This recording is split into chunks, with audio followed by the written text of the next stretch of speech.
Hello guys, for today's video pala, manonood kami ng fireworks doon sa Mihara City. So, ang layo pa ng ibabike namin guys. At dito guys, tanong na namin yung city guys. Nasa mga 30 minutes pa yun guys. Ang layo, diba? At ayun na nga guys, no, nakarating na kami dito sa city guys. So yun guys, tignan nyo guys, ang linis ng ilog nila guys. Bukana pala yun guys, yung dugtong ng dagat guys. At ayun na nga guys, nandito na kami sa pinaka-sentro talaga guys. Ayun no, nakikita nyo guys, ang daming tao. At naggawa na sa pagtawid. So bumaba na kami sa bike din guys. Kasi doon tayo pupunta sa Raminan guys. Kasi may bagong bukas na Raminan dito guys.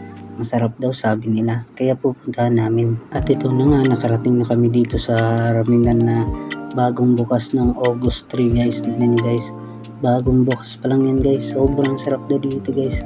May number 1 daw silang ramen dito guys, kaya pasukin natin, let's go. At dito guys, nakapasok na ako finally sa dami ng tao.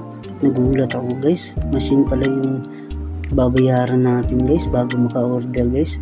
O yun na nga guys, no, o ang orderin natin guys, yung number 1 nila, yung Max Ramen, tag 1,030.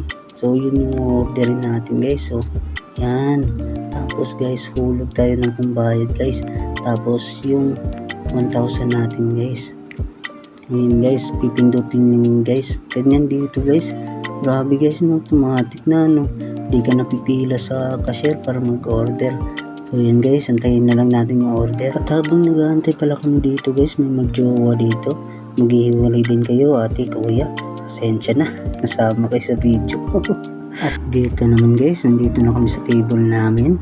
Ayun yung order namin, daming karne, isang itlog talagang buo.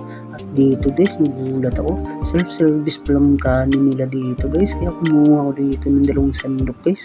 Marami na yan guys, kasi marami natin guys, baka hindi maubos. So let's go. Ayun guys, ano na tayo, may kanin na tayo.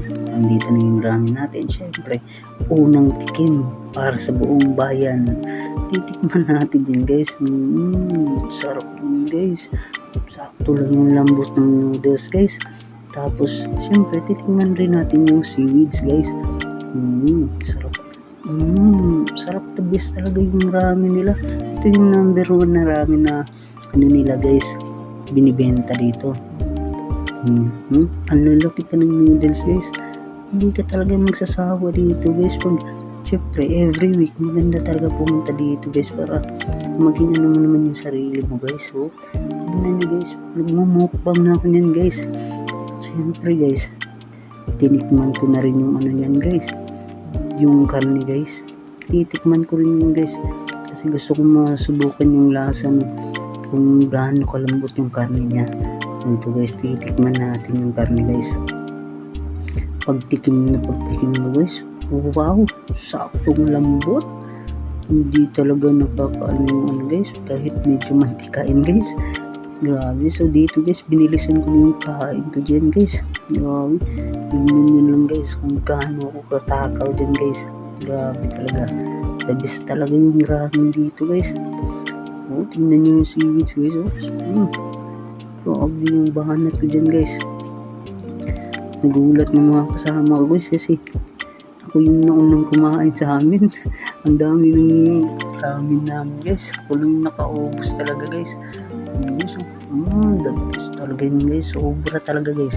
Kung kayo makakapunta kayo dito sa Japan guys, makakatigim kayo rin ng ramen, sigurado masasabi nyo the best talaga yung ramen nila.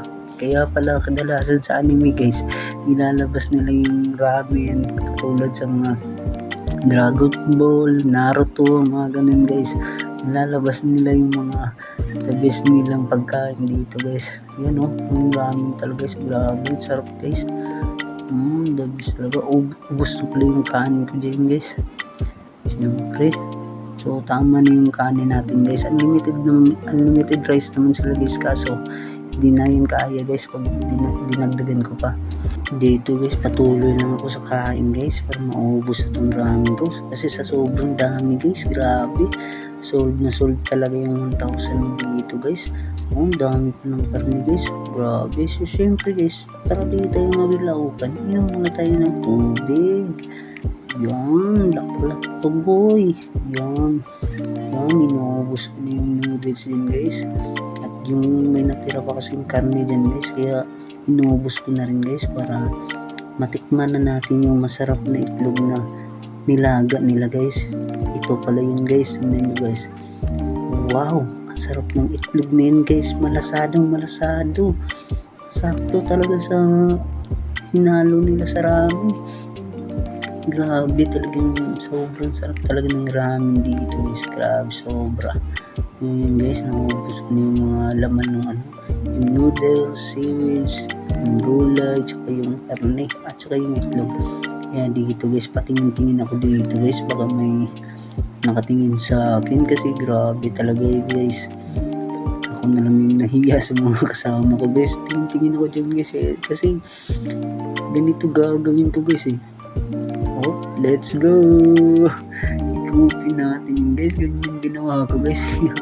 Parang medyo nahiya din yung mga kasama guys ko. So yun guys, grabe no. Busog na busog.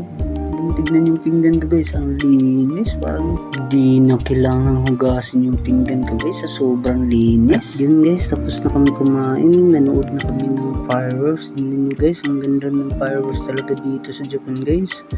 Yung kitang kita nyo naman guys. Tignan nyo guys, grabe. Sulit talaga yung ng mga hapon dito guys, yung tax nila guys. At tignan nyo dyan guys, ang laki. Wow! At dito naman guys, lumipat kami ng pwesto guys. Dito na namin nakita yung sobrang ganda at iba't ibang kulay na fireworks guys. Tignan nyo guys, ang ganda no. Parang Christmas lights guys. Yun guys no, sobra talagang ganda guys. At dito na pala yung panghuli guys, yung grabing ganda ng fireworks guys. Grabe talaga guys. Sinsya na kayo guys, pangit kasi yung camera na cellphone natin guys. Bawi na lang tayo next year. Yun guys, tignan nyo guys. Boom! Yan na pala yung panghuli guys. Salamat pala sa mga nag-follow, like, and share ng videos natin guys. At Facebook page natin guys na Randy Explorer. At shoutout nga pala kay John Edwin Redolia at Franto Chiki. Bye bye! God bless!